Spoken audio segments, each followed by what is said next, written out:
ஓம் நமச்சிவாயம் வாழ்க. நான் கரணத்தில் முதல் கரணமான பவகரணத்தை பற்றி நான் பேச போகிறேன். கரணத்தில் முதல் கரணமான பவகரணத்துக்குரிய தெய்வம் செவ்வாய் பகவான். செவ்வாய் பகவான் அப்புறம் அவங்களுக்குரிய திசை கிழக்கு திசை. அப்போ பவகரணத்தில் பிறந்தவங்க வெள்ளை நிறத்தை பயன்படுத்துறது ரொம்ப ரொம்ப நல்லது. தெய்வத்துக்கு பூஜை பண்ணும்போது புன்னை மரம், புங்க மரம்னு சொல்லுவாங்க இல்லையா, அந்த பூவை போட்டு தெய்வத்தை வணங்குறது ரொம்ப நல்லது.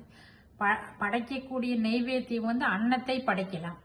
அவங்க பயன்படுத்துறது கஸ்தூரி மஞ்சள் அதிகமாக பயன்படுத்துறது நல்லது.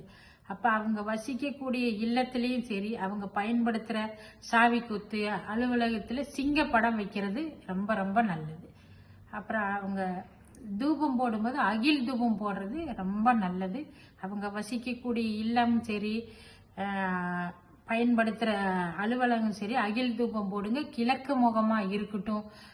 வாசப்படி அன்னத்தை படைங்க. புன்னை மர பூவை பயன்படுத்துங்க. போடக்கூடிய வஸ்திரங்கள் வெள்ளை அதிகமாக பயன்படுத்துங்க. முருக கடவுளை வணங்கி வாங்க. இந்த கரணத்தை பிடிக்கும்போது திதி, ஏழரை சனி, திசா புத்தி, ராசி, அஷ்டம சனி, இது எல்லாமே உங்களுக்கு வர்ற கஷ்டமெல்லாம் இதில் பாதி கரணத்தை பிடிக்கும்போது அந்த